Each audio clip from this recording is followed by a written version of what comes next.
Hey everyone, welcome back to the channel. Today, I want to dig into something Jaylen Brown revealed shortly before his trade, comments about Brad Stevens and a few organizational decisions that shaped a pivotal stretch of his early career.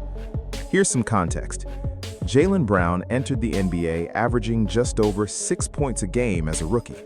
His second season showed real growth, but year 3 told a different story, one that coincided with Gordon Hayward's return from a devastating injury. That's when Brown found himself pushed out of the starting five, a move that didn't sit well with fans at all.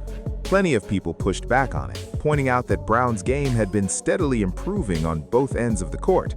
The trajectory was undeniable. And sure enough, once Hayward was out of the equation, Brown's scoring average shot up to roughly 20 points a game the very next season. Looking back, that stall in his development during year 3 seems closely tied to Stevens' loyalty toward Hayward. And that loyalty had deep roots. Stevens and Hayward went way back to their Butler days, where Hayward, alongside Shelvin Mack, helped carry the program to consecutive national championship appearances. Basketball fans still talk about Hayward's half-court attempt against Duke, the one that came agonizingly close to sealing a title. That run is a big part of what put Brad Stevens on the map as one of the sharpest young coaches in the sport. So when Hayward left Utah and signed with Boston, it made sense that Stevens leaned on him heavily. But that trust may have come at a cost, one that fell on Jaylen Brown's development during a critical stretch of his career.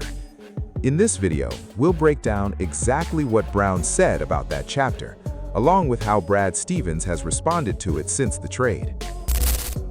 I will say there was definitely a message being sent, and that message was received.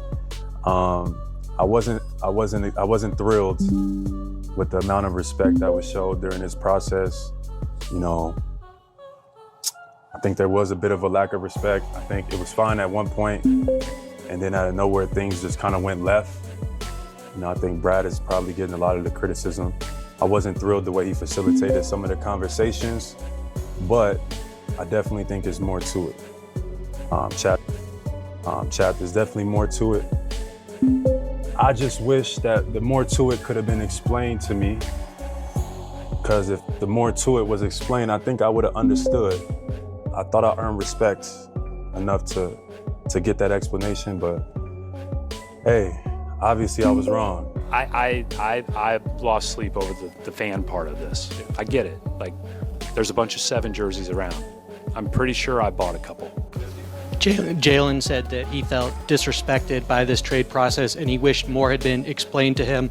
I know you're talking about trying to be as upfront and communicative with him as possible throughout this, but do you wish at all that either you handled this process differently or there was anything on your side that was not conveyed to him that you wish you had in hindsight? I think I already answered that earlier with Jay. But I would just say, I'll just repeat that, I'm hopeful that we can sit down and talk about that at some point. I'm sorry that he feels that way. Now on to the heart of today's video.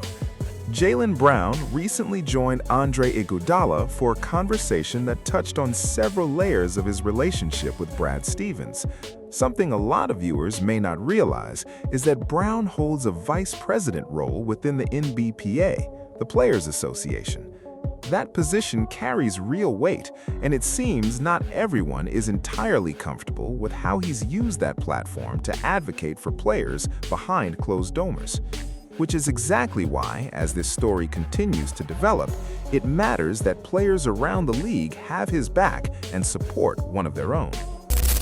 I didn't care about the front office. Once you get the people talking about it, the front office is going to start making decisions.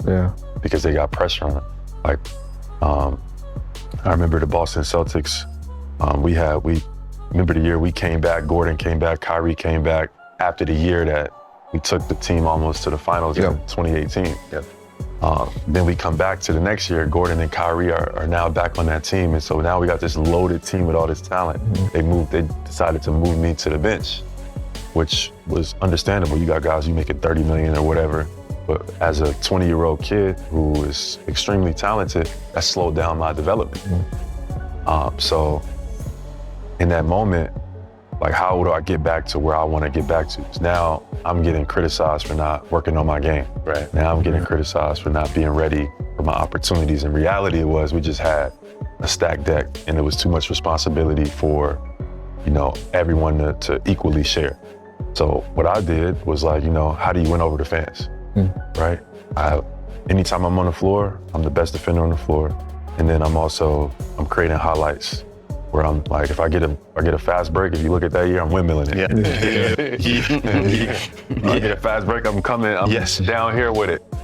So now they start to be like, why isn't this kid playing more? Right? And why isn't he playing more consistently? And they start asking those questions. And in Boston, what ended up happening, this is like a forgotten moment in time, but they ended up having a petition. Like the fans sent a petition, like put Jaylen back in the starting lineup. Wow. And that eventually made the Celtics put me back in the starting lineup. Not because I feel like they wanted to. You know, I think Brad preferred Gordon. You know, one, he was making more money. Two, he was coming back off injury. Also the Butler. So Keep it at Butler. you know what I'm saying? They gave Gordon every chance offensively that he absolutely could. And like they felt like he deserved it because he made that big commitment to come from Utah and from being an all-star to now, and it just... There's a clip making the rounds online where an NBA player shared a lesson it took him years to understand. He explained that the teammate earning the bigger contract usually gets the bigger opportunity, not necessarily because he's the better player, but because teams naturally prioritize the investment they've already made. That's often how the business side of the NBA works. To be clear, Jaylen Brown was never buried on the bench, but this dynamic helps explain parts of his early years in Boston. Brad Stevens had a long history with Gordon Hayward dating back to Butler, where Hayward and Shelvin Mack helped lead the program to back-to-back national championship games. That relationship created a level of trust, and many believe Brown's development was the one that took the biggest hit when Hayward returned from injury. Around that time, Kyrie Irving had arrived in Boston, making an already crowded roster even more competitive. Brown's third season also overlapped with Jason Tatum's rise.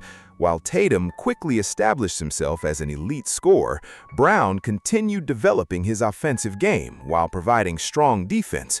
Many fans question why Brown lost minutes once Hayward returned, especially considering how rapidly he improved once he got a larger role.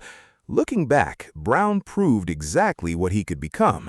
His growth played a major role in Boston's success, showing that talent alone isn't always enough. Opportunity, timing, and a coach's trust can be just as important in shaping an NBA career.